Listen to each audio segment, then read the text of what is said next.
Michel Martelly, qui parlait que Jovenel, c'est propriété. On dit que les images de l'ancien président, je vais continuer avec un parti important dans l'article là, non? Les images de l'ancien président Patrick Pono. Et pendant que l'article là mettait à nu les délinquants, les voyous, les vautours, tout ce qui entourait l'ancien président, eh bien, qui prennent un piège de Mounsayo, c'est ça, j'ai un article là décortiqué, mettez Jean président, t'es qu'on sandwich face à ces messieurs. En 2000, M. Moïse avait fait connaissance de Évingse Daniel. Il était devenu son partenaire en affaires, selon les proches, les connaissances des deux hommes. M. Daniel, un proche de Michel Martelly, sera plus tard accusé de trafic de drogue.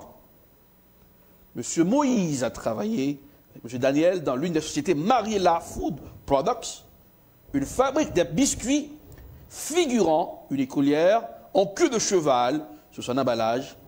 Un ancien policier haïtien, écoutez bien, un ancien policier haïtien au placé a affirmé que l'entreprise était soupçonnée d'être une façade pour du blanchiment d'argent. Il dit, l'entreprise ça, qui était relée, et ça a fait biscuit, Food, Mariella Food Products, c'est une façade, le gars blanchi l'argent et vend une cocaïne. Bien. L'étendue de l'implication de M. Moïse dans l'entreprise n'est pas claire, mais un ancien sénateur, Jean-Baptiste Bien-Aimé, se souvient que les deux hommes étaient venus à son bureau il y a une dizaine d'années pour parler de l'entreprise et qu'il était souvent accompagné de M. Sérémy, le beau-frère de M. Martelly. Écoutez bien, Nico Sérémy, voilà.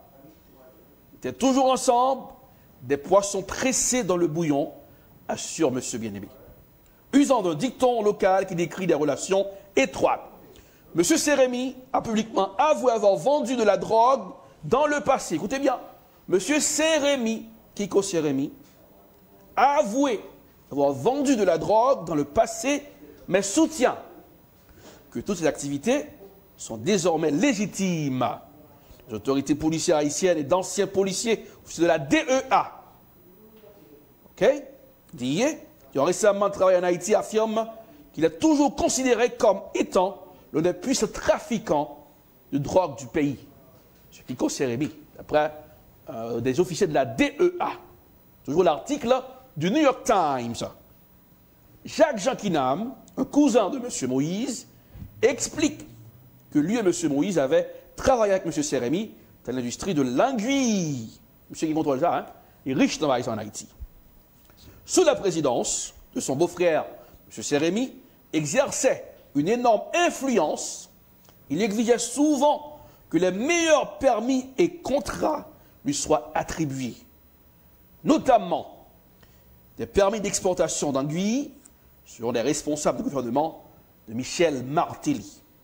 Écoutez bien, même qui amusez nous à jouer mon zourizo, il a dit c'est un gouvernement débandade, raquetait, calé ouest, tête calée, qui a déprimé le pays. C'est l'article New York Times, ok? C'est Haïtien qui écrit, l'a dit, Haïtien a menti. New York Times écrit, il y a tout le monde silence. Lorsque ces exigences n'étaient pas satisfaites, M. Sérémy, il pouvait devenir violent. En 2015, M. Sérémy, Kiko Sérémy, a agressé un ministre de l'Agriculture qui avait délivré un contrat dans son accord. L'altercation rapportée dans la presse locale est confirmée par un ancien ministre du gouvernement. Encore l'article du New York Times. L'article ça mettait à nu les délinquants. M. Sayo, en 2013, petit flashback, M. Évingse Daniel déclarait aux autorités qu'il avait trouvé 23 paquets de cannabis flottants. Il avait décidé, dans l'eau, voilà, dans la mer, au Caï, il avait décidé de les rapporter chez lui. À l'époque, M. Évingse Daniel avait affirmé que M. Sérémy et lui avait fait appel à la DEA pour venir récupérer le chargement qu'il avait découvert. Jean-Marie Salleman, à l'époque, un procureur en fonction à l'époque, avait de sérieux doutes sur ce récit, le soupçonnant d'être un stratagème pour dissimuler une transaction qui avait mal tourné. Voilà, baron de drogue.